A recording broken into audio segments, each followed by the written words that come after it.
Check out FlipsideGaming.com for all your gaming needs. Use the promo code HEROES to save 10% on all orders over $10. Between now and December 16th, if you use this promo code, you will automatically be entered into a drawing where 13 winners will each win one of the Flipside Gaming Masterpiece Collection playmats. See the description below for more details. Hey there, this is John from Heroes and Legends, and it's that time of the week again where we cover the tournament results from the big tournaments that occurred over the weekend. It's been a couple weeks since we did this. Actually, the last video we did was the Pro Tour, just because we had the Ultimate Masters spoilers coming out. We had a lot to report there. So it's good to get back into it. A lot has changed in the world of Standard. We're also going to look at some Modern and Legacy today, too. Quickly before we get started, though, just a fast reminder, if you check out the description below, you'll find a few ways to support the channel, one of which is our Patreon page. Also below, you'll find links to products on Amazon. Anything you purchase through those links, no matter what it is, actually, will get a small percentage for the channel. Finally, Flipside Gaming still offering a promo code for the viewers. Hopefully you can save some cash while you support us. And as always, thank you not only to the folks that look at those links, but to each and every one of you. Let's get into it. We'll begin with Standard, as we always do, with Grand Prix Shizuoka, Japan. And you can see here that a lot of Golgari midrange decks crept into the top 8. It's a very popular deck right now. It did well in this particular tournament. First place, 4th place, 6th place, and 7th place all belong to that deck. 2nd and 5th place, though, interestingly enough, Selesnya Tokens. That was a deck that wasn't performing quite as well recently, but does have a great weekend. 3rd place, Jeskai Control. This deck has been performing very well, and in top 8's here. 8th place, Boros Aggro, and we'll look at that deck list in just a moment, but that is truly a Boros Aggro deck. It's not one of those white weenie decks that kind of has a little red thrown in. It is all in on the 2-color combination, as you'll see in a moment. So let's get into some of these deck lists. Here's the first place Golgari midrange deck, and there's been a lot of Golgari midrange decks out there. In fact, some of the deck lists have been varying a little bit over the last few weeks. They're starting to solidify now around a deck list that looks at least similar to this one, although you will find differences if you look at probably any given deck at any time. But you'll notice in this one, Vraska is back. We have seen a lot of decks running less and less Vraska recently, but you get 2 copies here. You get 1 copy of Golgari Queen and 1 copy of Relic Seeker in the main, so I thought that was kind of interesting. Doom Whisper, 2 copies in the main. That has been varying between 2 and 3. I've seen a lot of decks running 3. This one was running 2. 2 Carnage Tyrants, that feels relatively standard at this point. 4 Llanowar Elves, of course, 4 Merfolk Branchwalkers, 4 Jade Light Rangers, like the core of this deck is there. When you get over to the spells, a couple cast downs, 3 Vraska's Contempts. Let's take a look at the Guilds of Ravnica cards that played a role in this particular deck list. 6 in the main. I mentioned already Vraska, Golgari Queen, and Doom Whisper. We also get Midnight Reaper, Find and Finality, Golgari Guildgate makes it in here, and Overgrown Tomb. The sideboard brings us Assassin's Trophy. Here's the 2nd place Selesnya Tokens build. Pretty familiar at this point, I think. Always interesting to see how they run a Johnny in these decks, if they run a Johnny. This one was running 2 in the main, 1 in the sideboard, so that's worthy of noting. The other big cards are here, of course, 4 History of Benalia, 4 Saproling Migration, 4 Adanto Vanguards. Let's take a look at the Guilds of Ravnica cards, though. Quite a few, as you can see here. Venerated Loxodon, Amara Soul of the Accord, Tristani Discordant, Flower and Flourish, March of the Multitudes, Conclave Tribunal, Temple Garden. Out of the sideboard, Nullhide Ferox, Night of Autumn, and Citywide Bust. Okay, let's move on to our 3rd place deck, Jeskai Control. Now, recently we saw this deck take down GP Milwaukee, and this particular build of it is similar. Some differences. You notice there's no treasure maps here. The one that won GP Milwaukee actually had 4 in the main. Also, when it comes to Niv Mizzet, 2 less in this main. You see 2 here as opposed to 4. But other than that, the deck looks pretty familiar. This one's running 3 copies of Teferi. Let's see what cards from Guilds of Ravnica are here. Again, a lot of them. Crackling Drake, Niv Mizzet Perrin, Deafening Clarion, Chemist's Insight, Sinister Sabotage, Justice Strike, Expansion Explosion, Sacred Foundry, and Steam Vents. Out of the sideboard, you find Legion Warboss, another copy of Justice Strike, and another copy of Expansion Explosion. Here's the 8th place Boros Aggro build, and at the Pro Tour we saw a lot of Boros Aggro in the top 8, but most of it did not look like this. Most of it really was a white weenie deck just splashing a little bit of red out of the sideboard.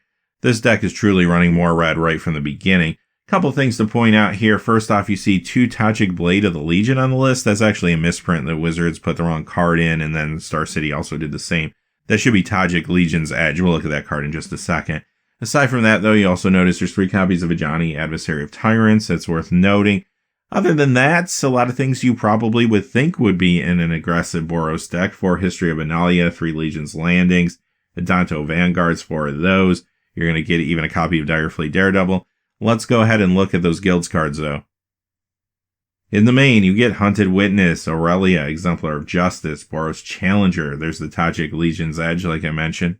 Lava Coil, Conclave Tribunal, and Sacred Foundry. Out of the sideboard, Citywide Bust, 2 more copies of Lava Coil, and Experimental Frenzy. Alright, from Japan to the United States in just 1 second, here we are at the Star City Games Classic Standard event. Now, this is a smaller event. However, you're going to see that there are some differences in this top 8. Most notably is that Drakes did better here. You see that deck coming in not only first place, but also 3rd and 5th place. Second place, though, Golgari Midrange. That also came in 4th place, 6th place, and 7th place. And then if you go down a little bit further, you're going to find a Boros Aggro deck in 8th place. Although that Boros Aggro deck, which we'll see in a moment, is very different. So let's jump into these deck lists. Here's the first place is a Drake's deck. And even though this deck did not top 8 in the GP, it looked really good here. This particular version is running 4 Goblin Electromancers.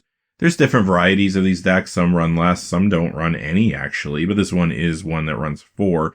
You have 1 Murmuring Mystic in the main. We'll look at that in just a second. Of course, you have 4 Arclight Phoenix, 3 Crackling Drake, and a lot of cheap spells, as you'd imagine in this kind of build. Things like Shock, Opt, Radical Idea, so on and so forth. Let's take a look at the Guilds cards here.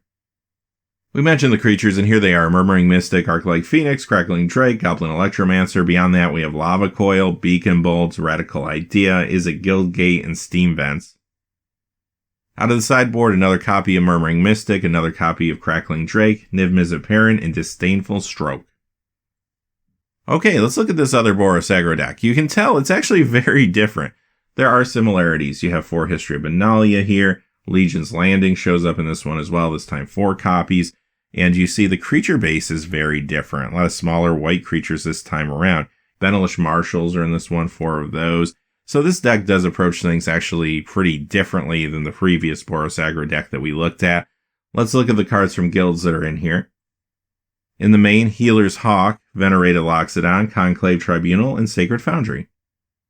Out of the sideboard, we start bringing in more red with Aurelia, Exemplar of Justice, Response and Resurgence, and Experimental Frenzy. Okay, let's move on to Modern. You're going to see some interesting results here as we look at the Star City Games Open in Baltimore first. Modern continues to be very, very diverse, but we see some new decks show up in some prominent positions here. Is It Phoenix coming in first place? Second place, Mono Red Phoenix. So these Phoenix decks have been kicking around. They've been doing well on Magic Online. Here is the big result that proves that they can hang with these other decks. That's pretty awesome. Third place, Azorius Control. Fourth place, Grixis Death Shadow. Fifth place is Jund. Sixth and seventh place, Jeskai Control. Eighth place, Ironworks Combo. Let's look at the decks that include Guilds of Ravnica cards, and you know we're going to be looking at those top 2. First one, Is It Phoenix? Here it is, Arclight Phoenix, 4 of them. We'll be seeing the Guilds cards in a second, but still. Crackling Drake, 3 of them. Also 4 Thing in the Ice. Thing in the Ice has been a very hot card recently because of builds like this. Manamorphose, same thing. 4 of those that has heated up recently too because of decks like this. This is basically a modern version of the Phoenix Drake deck we just looked at. Of course, Guilds of Ravnica brought us Arclight Phoenix and Crackling Drake. Out of the sideboard, a copy of Rahl Is It Viceroy. Here's our second place Mono Red Phoenix deck, and of course without the blue, it's a little different from what we just saw, but there are similarities too. 4 Arclight Phoenix, 4 Bedlam Reveler, 4 Monastery Swiftspear. And without the blue, of course, you don't have Thing in the Ice, you don't have Crackling Drake. When you go over to the spells column, though, you will see some cards that you didn't see in the previous one from Guilds of Ravnica. We'll look at those in just a second. However, you also see things like 4 Manamorphose, your Lightning Bolts are going to be here, of course. Gut Shot, those cheap spells, which are going to help enable the Phoenix. Of course, Guilds brought us Arclight Phoenix and the other 2 cards that were not in the previous deck list, Maximize Velocity and Risk Factor. Fifth place is Jund, and you're going to notice a few things here. You got 3 copies of Dark Confidant. There's been recently a surge of Bob in these decks again. For a while, I was seeing less and less of that card, but 3 feels pretty standard now. Beyond that, a lot of cards you'd expect. Tarmogoyf, 4 of those, 4 Bloodbraid Elves, of course, 3 Scavenging Ooze. When you get to Planeswalkers, there are 4 Liliana of the Veil in the main. 1 Liliana of the Last Hope, so that's definitely worth noting. But the big thing with Jund recently has been this card. Assassin's Trophy. This has made the deck better. It also has made the Golgari mid-range decks better. Okay, let's look at the Star City Games Modern Classic event. Now, this was a smaller event, but again, you're going to see a lot of diversity, and you're going to see a new deck take the top spot. Runaway Red, another deck that a lot of people were playing online. It was looking pretty good. We were waiting for it to put up a big result. Well, here it is, coming in first place. Second place, Gruul Land Destruction. Third place, Goryo's Vengeance. Fourth place, Azorius Control. Fifth place, Grixis Death Shadow. Sixth place, Mono Green Tron. Seventh place, Golgari Midrange. Eighth place, Elves. So, a lot of diversity here. Runaway Red coming in first place. Here's your deck list. And it's a little different from what we saw from the Mono Red Phoenix deck a moment ago, but it's very similar. 4 Arc-like Phoenix. 3 Bedlam Revelers are in here. 4 Runaway Steamkins, of course, giving this deck the name Runaway Red. 4 Soulscar Mage. Over on the spell side, again, you have things like Lightning Bolt and Gut Shot. Nothing too surprising there. And again, 4 Manamorphose, definitely worth noting. From Guilds of Ravnica, we have Arc-like Phoenix, Runaway Steamkin, like I mentioned, and also Maximize Velocity and Risk Factor show up here as well. Here's the third place Goryo's Vengeance deck list. One thing I really wanted to point out here, though, look over in the spells column, and you're going to see 4 copies of Discovery and Dispersal. I thought that was kind of cool. Golgari Midrange came in 7th place, similar to the Jund deck. You're going to see it's a little more creature heavy. This time we see 3 Liliana of the Veil, 2 Liliana of the Last Hope. But again, what I really wanted to point out is in the spell side, Assassin's Trophy. And again, this card just pushing decks like this. Okay, let's go back to Japan from the United States just one more time. We're going to look at the results of the Legacy event that occurred at the GP. And Legacy still looks pretty healthy too. I mean, look at this top 8.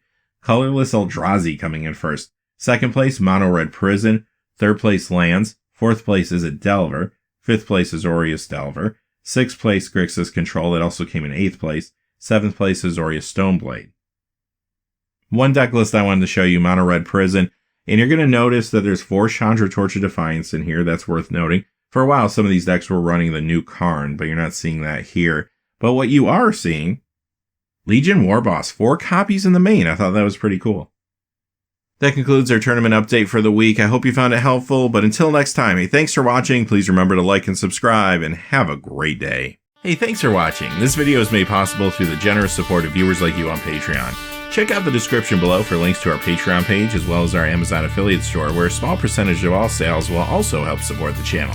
Finally, if you haven't had a chance yet to subscribe, hit that subscribe button so you don't miss any of the new videos on Heroes and Legends. Talk to you again soon, and have a great day.